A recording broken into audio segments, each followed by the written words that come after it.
Hello again, peace, and thank you for tuning in to part two of this four-part series reading the full text of this book.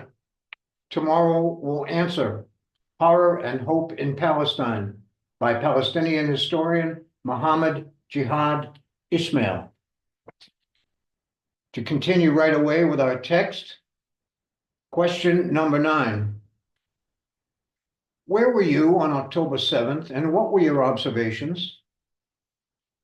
It was a Saturday around 6:40 a.m. In my home, I was waking my son to go to his kindergarten when I heard tremendous noise outside, and when I looked out the window, I saw dozens of rockets flying into Israel. Some of them fell short and killed Palestinians in Gaza. After a few minutes, I watched a short report on social media showing a white Jeep carrying Hamas fighters into an Israeli kibbutz. They were shooting at road traffic and houses there. I began to understand that it was a big attack targeting dozens of kibbutzes and towns in the western Negev and areas south of Ashkelon. Soon, another report showed Hamas militants shooting and killing numerous Israelis crammed inside a house. I felt ashamed and sad, as if I were seeing a new example of the Deir Yassin massacre. 10. What did you expect to happen next? I expected that the Israeli army would foil the attack so that Hamas knights who had mounted their bicycles and motorized rickshaws would not conquer Al-Aqsa Mosque as stated in their promise of hereafter. And I expected that all of us who are innocent of the attack would suffer as never before, that Israel would crush Gaza and, in revenge, grind its bones. This has happened. We have lost multiple members of our family to random artillery shelling. Gaza has returned to 1948, meaning BCE, not AD. We bake bread and cook our daily meal now over fires that burn broken wood, the limbs of our trees, and pages of my books. 11. Do you think Israelis knew about the coming attack? You should ask Netanyahu. He will have the best answer. Listen, in the few years before the attack, Hamas was accelerating construction of their tunnels, recruiting more fighters, forming elite units or special forces, smuggling in very deadly weapons, enhancing both the range and accuracy of their rocketry, and reconnoitering the border and nearby kibbutzes through what were called marches of return.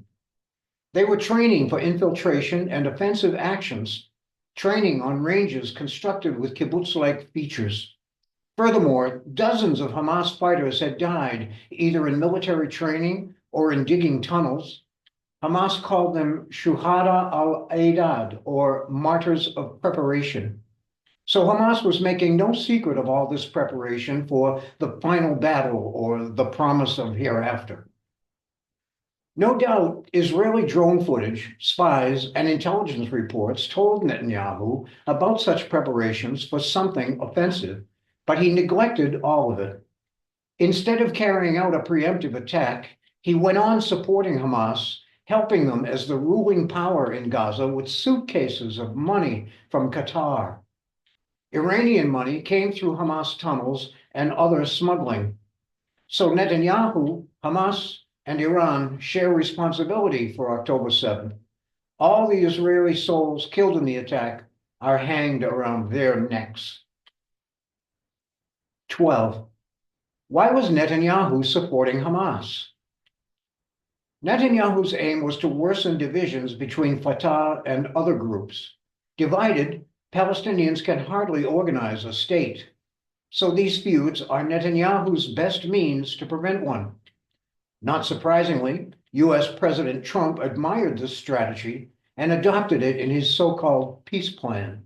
Netanyahu is a cunning political theorist with his ideas detailed in his book, A Place Among the Nations, which insists on banning the existence of a Palestinian state on anything like the borders drawn by the United Nations in 1967. Years ago, our people voted for Hamas because Like some of the PA and UNRWA or UNRWA back at the time, they did good work providing free water, free schools, and health services to occupied Palestinians. But Netanyahu helped in his first premiership of the late 1990s to ensure that Hamas appointed selfish, corrupt, and power-hungry officials so that they would fail to deliver such services. And so they have in these years after the Second Intifada in 2000. They see themselves now as a closed clan of elite families with no obligations to us, the so-called common people. 13. What did you see of people's reactions to the attack? My impression is that most Arabs and Palestinians were happy, celebrating, dancing, and mocking Israel in a kind of triumphal ecstasy. They took it for the vanguard of liberation for Palestine. Too many people, however, have been starved of perspective and demoralized by generations of colonialism. In this condition of subjection, feeling for so long that they were powerless, they gave themselves to an unsurprisingly hasty, gullible moment of support for Hamas. They had a sudden sense of victory, even if it was imaginary. What shocked me was seeing many Westerners also happy and gloating over the October 7th Hamas pogrom against Israelis. Such perhaps was their own share of the wounded wish to retaliate. Some Americans felt that Hamas Kalashnikovs had finally avenged the victims of Israel's attack on the USS Liberty, while Britons remembered their soldiers killed by Irgun and Haganah. 14. How do you view the Israeli response to the attack? It is outright terrorism and genocide, smashing Gaza and its very future with wave after wave of high explosives.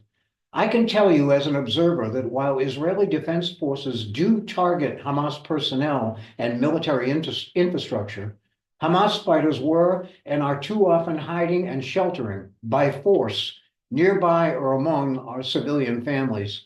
So the world sees not only an horrific number of massacres without the presence or proof of Hamas, not only the demolition of every last life-supporting part of Gaza, but also the disgraceful injustice of killing dozens and hundreds of Palestinian men, women, and children in pursuit of one Hamas target. It is more than even negligence. Genuine mistakes do not happen over and over. The attack by Hamas was one day with no conceivable chance of ending Israel. Its target was to end this apartheid. We are being killed so callously as Arabs, as Palestinians, as Gaza. To Zionists, our ancient world has no right to exist. 15. How do you understand Israel's motives? I can really see only what they do, but the present members of their government make clear that Israel's actions now run with their deepest roots as a society with a defined agenda.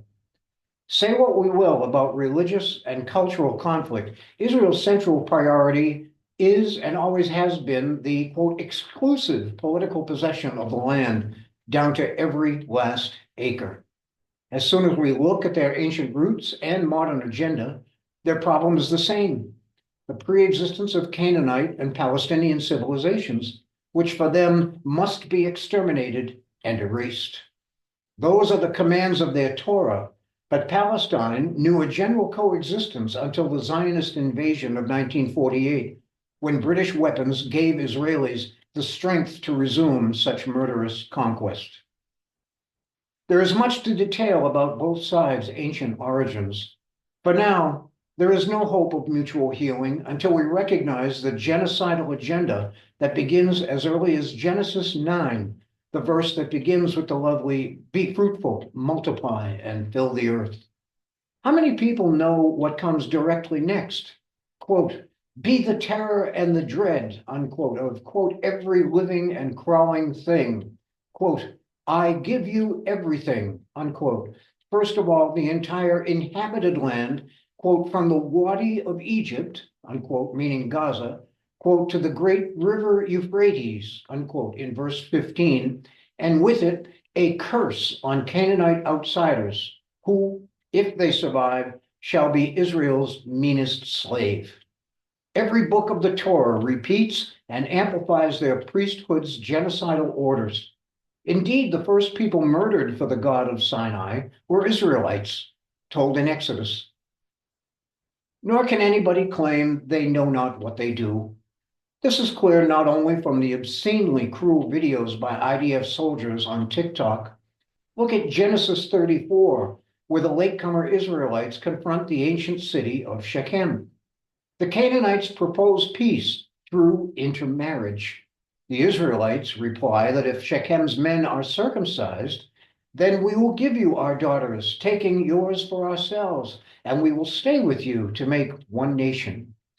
Both sides know this is the path to peace, but instead, the Israelites attack when Shechem's men are, quote, still in pain, and loot, quote, everything to be found in their houses. So yes, religion plays its part, but exclusive possession of the land is the central goal. Even if, as Israel's tale of Shechem concludes, quote, our name is now in bad odor, unquote. Do not worry, says Deuteronomy 1, quote, we shall gobble them up. 16. How do you judge media coverage of crimes by Israel and Hamas? As I observe, the world sees Israel's appalling barbarity day and night, but there are two veils preventing awareness of Hamas's many crimes. First, Hamas has had decades of dictatorial powers over any dissent from Gaza Palestinians. They imprison, torture, and murder critics who speak from outside their elite, self-appointed people. Those I know have heard the screams of victims suffering in houses that Hamas commandeers for the purpose.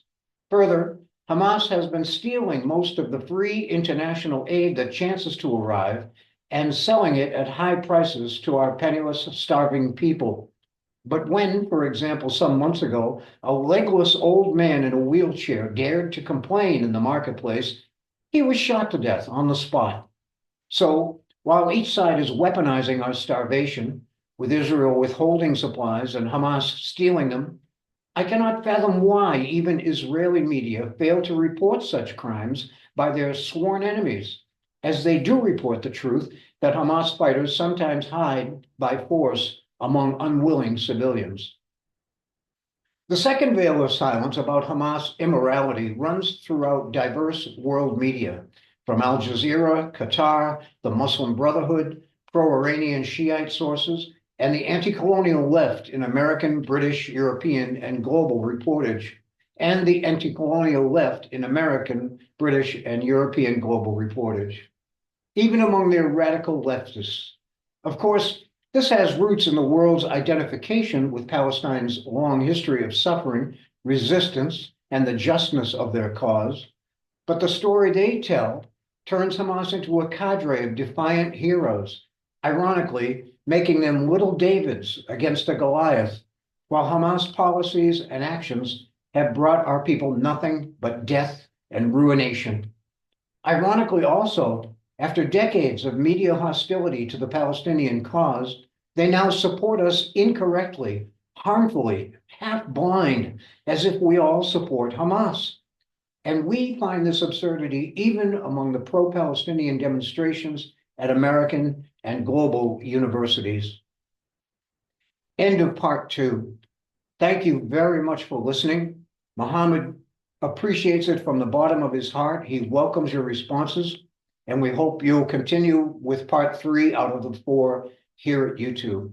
Peace through justice for everyone.